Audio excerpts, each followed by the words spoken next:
Welcome to the AI Hub, a podcast for AI-driven side hustles designed for IT professionals like you. From cutting-edge AI tools to practical, no-nonsense tips, each episode brings you closer to turning tech into income.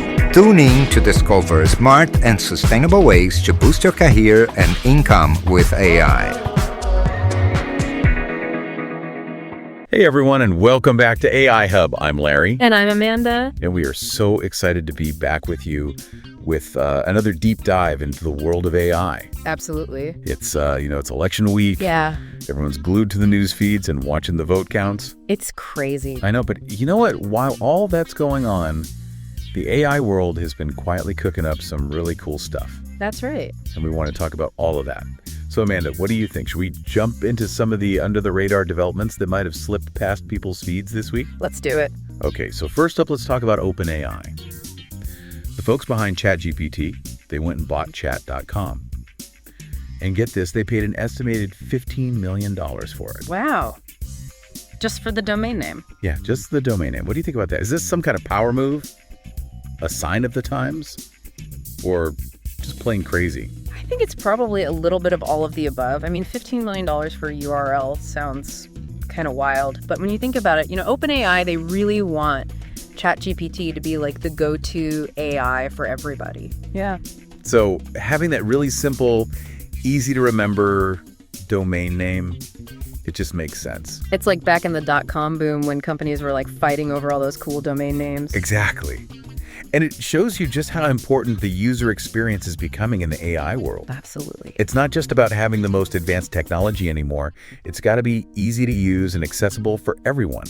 And speaking of under-the-radar releases, Microsoft, they just dropped their new AI agent workflow called Magentik One.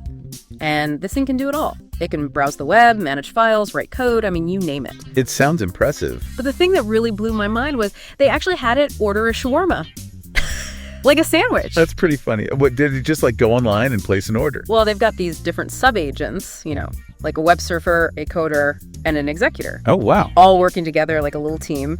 And from what they described, it sounds like the web surfer was the one who actually clicked the button and placed the order. So it can really handle these multi-step tasks. That's the idea. And it's all thanks to this orchestrator agent they built. It's like the brains of the operation, making sure everything runs smoothly. It's like a conductor leading an orchestra. Exactly. And here's the best part. It's open source. Really? Yeah, they released it under the MIT license, so it's available on GitHub right now. Yeah. So any developers listening, you can actually dive into the code and see how it works. That's amazing. That's going to be huge for the AI community, being able to learn from it and build on it. Definitely. Yeah. And they even released this really cool flow chart that visualizes how Magentik One tackles all these complex tasks. They had some pretty wild examples, like tracking down missing citations in a research paper. Oh, wow. And even analyzing trends in the S&P 500. So they're really showing off what it can do. It's pretty impressive stuff. And I think it points to this bigger trend in AI. We're moving away from these single-purpose AI models and towards these more complex systems. Just remember a while back, everyone was talking about the year of AI agents. We haven't quite seen that explosion of amazing agents yet, but Magentik One, with its multi-agent approach, it feels like we're getting closer. I know, right? I was so excited about the whole AI agent thing. But you're right, it hasn't really lived up to the hype yet. I'm still holding out hope, though. Me too. And there are some pretty exciting developments on the horizon, like OpenAI's next model O1. It's supposed to have some really advanced self-reflection capabilities. What does that even mean?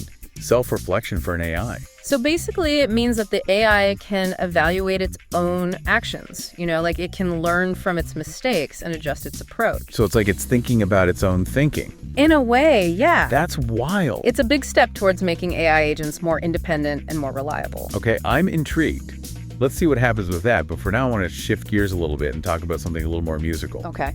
Suno AI. They just teased their new V4 model for AI music generation. And let me tell you, the vocal samples they released are incredible. I saw those. They're definitely raising the bar. The clarity and the realism are on another level.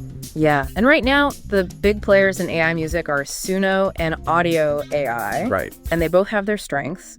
Suno is known for generating tons of different musical styles, and it does it really fast. Right. Whereas Audio AI, they focus more on those hyper-realistic vocals, like almost indistinguishable from a human voice. It's true. They're both amazing in their own ways. And of course, we can't forget 11 Labs.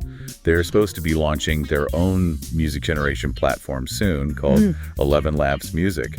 I'm really curious to see what they come up with. Me too. It's definitely a space to watch. There's so much innovation happening right now. Absolutely.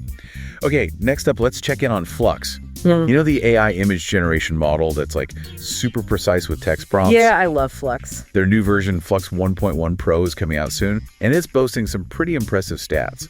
We're talking 4 megapixel resolution images generated in just 10 seconds. Wow, that's fast. I know, right? Plus, they've added this new RAW mode that's supposed to create more realistic and more diverse images. Well, that's interesting. A lot of AI images can have that kind of overly processed look, so it's cool that they're trying to make things more natural. Yeah, I'm really excited to see what they can do with that. Yeah. Okay, last but not least, we have to talk about something that's been blowing my mind lately. Oh, what's that? Bytance, the company behind TikTok, they have this new tool called X-Portrait 2, and it's all about creating these ultra-realistic lip-sync videos and facial expressions. Really? Like I'm talking full-on head movements, tongue articulation, tiny little eye twitches. It's crazy how realistic it is. Is it kind of like Runway's Act 1? It's like Act 1, but on steroids. Wow. It's pretty wild stuff. Yeah. It makes you wonder, though, like, where does this all lead us? What happens when you have technology that can create these super convincing fake videos? Yeah, that's a really good question. I mean, on the one hand, you have all these amazing creative possibilities, like filmmakers could bring historical figures back to life, or musicians could perform as anyone. Yeah. The possibilities are endless. But then on the other hand, there's the potential for misuse. You know, like what if people start using this technology to spread misinformation or create fake news? Yeah, that's a scary thought.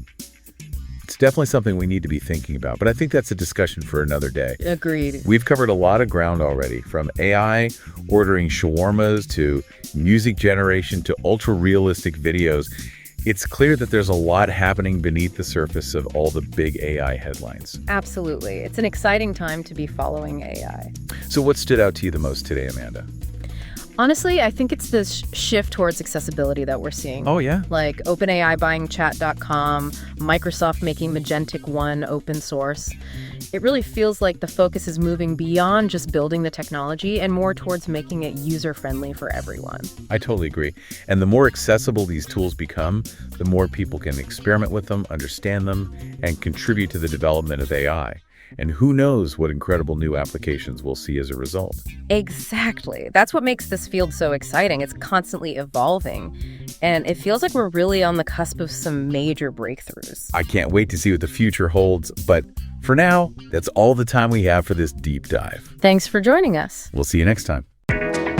Welcome to the AI Hub, a podcast for AI-driven side hustles designed for IT professionals like you. From cutting-edge AI tools to practical, no-nonsense tips, each episode brings you closer to turning tech into income. Tune in to discover smart and sustainable ways to boost your career and income with AI.